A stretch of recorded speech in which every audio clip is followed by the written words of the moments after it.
दोस्तों नमस्कार, आप देख रहे हैं सत्य हुंकार में आपके साथ सत्यपाल।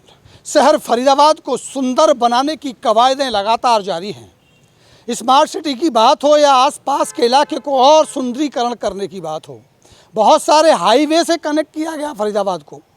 जब जब नेताओं से पूछा जाता है कि आपने विकास क्या किया, तो बहुत सारे सड़कों को गिना दिया जाता है और कहा जाता है कि आपको नोएडा जाना है तो 2 मिनट, यूपी जाना है तो आपको 2 मिनट, और अगर पंजाब में जाना है तो 10 मिनट, राजस्थान में जाना है तो 20 मिनट। लेकिन सवाल सबसे बड़ा ये खड़ा है कि फरीदाबाद के अंदर की स्थिति क्या है। आज हम बात करेंगे एक ऐसे शख्स से जो लगातार फरीदाबाद के सुंदरीकरण के लिए प्रयास करते रहते हैं। लगातार एनजीटी में एप्लीकेशन लगा करके आवाज़ उठाते रहते हैं, क्योंकि फरीदाबाद के बहुत सारे समाजसेवी हैं जो अलग अलग माध्यम से आवाज़ उठाते हैं। कोई मीडिया कैमरे के माध्यम से, कोई आरटीआई के माध्यम से, कोई आंदोलनों के माध्यम से, और एक ऐसे शख्स हैं जो एनजीटी में लड़ाई लड़ते रहते हैं। बात चाहे सीवेज की हो, बात चाहे ज़मीन पर अवैध कब्जों की हो, बात चाहे फरीदाबाद में हरित पट्टी की हो। और मैं आज उसी हरित पट्टी की बात करूंगा जिस सड़क के किनारे किनारे हरित पट्टी बनाई जाती है ताकि शहर के लोगों को ऑक्सीजन मिल सके। और वो शख्स हैं वरुण शौकंद। वरुण शौकंद के बारे में ये कहा जाता है कि वो डॉक्यूमेंटेशन के आधार पर अदालतों में इस शहर को सुंदर बनाने की कवायद करते रहते हैं, लड़ाई लड़ते रहते हैं। और सबसे पहले स्वागत कर लेते हैं शौकंद जी, बहुत बहुत स्वागत है आपका। नमस्कार जी, नमस्कार। और मसला ये है कि ये हरित पट्टी जो सड़क के किनारे होनी चाहिए हमें अच्छी ऑक्सीजन देने के लिए, शहर का वातावरण अच्छा करने के लिए। और कहा यह भी जाता है कि फरीदाबाद सबसे ज़्यादा पॉल्यूटेड शहर हो गया। अर्बन स्लम बोला जाता है। अर्बन स्लम बोला जाता है, राइट सर। और अब ये संज्ञान में आया, आपके ही माध्यम से मेरे को एक खबर मिली कि जो हरित पट्टी है उस पर जो ठेके खुले हुए हैं वो सारे के सारे ठेके अवैध हैं और हरित पट्टी में खोल दिए। और एनजीटी में आपने कंप्लेंट भी लगाई, कुछ ऑर्डर भी, बताएं पूरा मसला क्या है। केस लगाया गया था। एनजीटी में कंप्लेंट नहीं लगती, प्रॉपर जिस तरह अदालतों में केस होता है वैसे तरह केस लगाया गया था। और मेरे को शायद याद है स्वतंत्र कुमार जी उस टाइम, आदर्श गोयल या स्वतंत्र कुमार जी थे, 2019 की बातें हैं ये। चौथे महीने में और कोर्ट ने ये ऑर्डर किया था, हमने मामला डाला था कई सारी रोड्स को लेके कि ये ठेके खुले हुए हैं, पोल कियोस हैं यहाँ पे, और गाड़ियाँ पार्किंग की जगह बना रखी है जैसे इंडस्ट्रीज़ के साथ पूरी।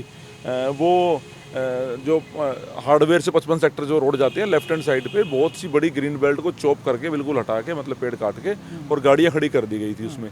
तो इस तरह के मामले थे। 9-10 डिवाइडिंग भी था जहाँ अपने के मूलचंद मंत्री जी का भी है, वहाँ का भी केस डाला था। तो आप ये देखिए, उसका असर देखिए। इवन मंत्री जी मूलचंद जी ने अपने पूरे जो 9-10 की वार्ड में जहाँ खड़े होने की जगह नहीं है वहाँ पेड़ लगाए गए दोनों तरफ, एनजीटी के ऑर्डर से लगाए गए। लेकिन सबसे ज़्यादा ख्याल वो क्या नाम है, मिलन वालों ने रखा, सबसे बड़े पेड़ हो रही थी। अच्छी बात है। तो हमें क्या है, हमें जरूरत है ऑक्सीजन की बहुत ज़्यादा। आपको पता है कोविड काल में हमारा क्या हालत हुई थी। और Faridabad most polluted city of the world माना जाता है, चाहे वो आप एयर ले लीजिए, वाटर ले लीजिए, सॉइल ले लीजिए, और या फिर खाना ले लीजिए। हम उस पर भी काम कर रहे हैं, आपको पता है, पनीर पे बहुत काम कर रहे हैं।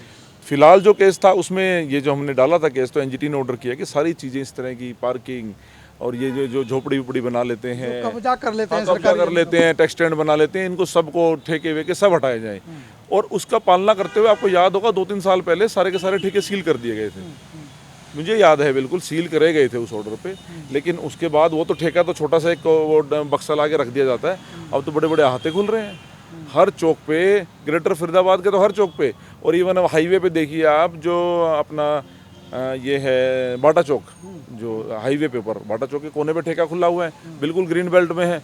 मुझे याद है वो अपने विपुल गोयल जी जब मंत्री होते थे तो पूरी की पूरी ग्रीन बेल्ट को चारों तरफ से फेंसिंग करके और उसमें पेड़ लगा दिए गए थे। लेकिन ना तो वो पेड़ है ना वो फेंस है, उखाड़ के लेके चोरी हो गए जो भी, और ठेका और खुल गया वहाँ पे। ठेका खुल गया सर, ठेका खुल गया। पूरे फरीदाबाद में, ग्रेटर फरीदाबाद में यही हाल है। पता नहीं क्यों उदासीन रवैया है। और बात यह है, जो एक मुनादी जारी हुई थी, बल्कि मैंने आपको दिखाया, सार्वजनिक सूचना मुनादी होती है, गोहा बोल देते हैं देसी गाँव में, कि भाई पहले ऑटो में लगा के ऐसे बोल देते थे भाई ये काम नहीं होना चाहिए, ऐसे जाना है, या रैली है, इस तरह कोई भी चीज़। इसी तरह मुनादी हर अखबार के अंदर कटिंग भेजी गई थी कि आप एनजीटी के आदेश पे जब आपने वहाँ अपना केस डाला तो एनजीटी ने आदेश दिया कि आप इनको खाली कराइए। हाँ, तो हर अखबार में ये नगर निगम ने निकाला, पैसा भी खर्च हुआ होगा कि भाई ऐसे ऐसे आप इनको सबको हटाएंगे, उसके बाद ठेके भी सील हुए। लेकिन बड़ी ताज्जुब की बात है, बड़ी हैरानी की बात है, वो दोबारा से खुल गए हैं और हर चौक पे खुल गए हैं, और उससे कम से कम 100 गुना बड़े खुल गए हैं। जैसे कोई 20 बाई 10 में था, तो अब तो 2000 गज का और बड़ा अहाता, मतलब कि 5 स्टार होटल्स वगैरह बना रखे हैं।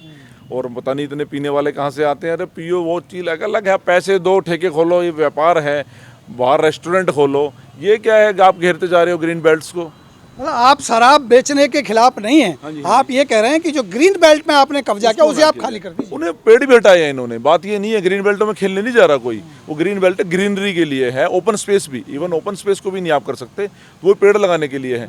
उसमें आपने हटा के ठेके बना लिए, अहाते बना लिए। दिस इज नॉट गुड, ये टॉलरेबल एक नहीं। और मसला बड़ा आ रहा है, पहले तो आपने ये कहा, मैं दोबारा से एक सवाल और लूंगा इसी मुद्दे पे। आप कह रहे हैं कि नहर पार के जितने भी ठेके हैं वो सारे अवैध हैं। हाँ, सारे सबके सब तो ग्रीन बेल्ट में हैं। पहले सील के हुए और उसी दिन शाम को सील तोड़ दी गई। आपको पता है, मतलब एक दिन रही थी सील, पूरे से ठेके सील रहे थे, और उस टाइम कोविड नहीं था, वो ग्रीन बेल्ट की वजह से सील किए गए थे। लेकिन exactly on the next day वो सब खुले हुए थे। अब जो भी है सेटिंग वेटिंग तो बेकार की बातें कहना तो, लेकिन बात यह है जब कोर्ट के ऑर्डर आए हैं और आपको पता चाहिए हमें संवेदनशील होना चाहिए ग्रीनरी के लिए। अभी हम ग्रीन बेल्ट में ही खड़े हैं, सेक्टर 16 में, मंडी के सामने। भैया एक बार प्लीज़ दिखाएं थोड़ा सा, ऐसा होना चाहिए ग्रीन बेल्ट को। ये देखिए, या अमरूद के, ये हम चलते वैसे खड़े हो गए, सब्जी मंडी के सामने है ये, सेक्टर 16 की सब्जी मंडी के सामने। तो ग्रीन बेल्ट ही होनी चाहिए। ग्रेटर फरीदाबाद में ग्रीन बेल्ट रही ही नहीं। वरुण जी, ये कहना कि नेता अब विकास के नाम पे सड़कें गिनाएं, नाली गिनाएं, फाइलें पास हो उनको गिनाएं, बेहतर हो इसके साथ साथ इसको भी गिनाएं।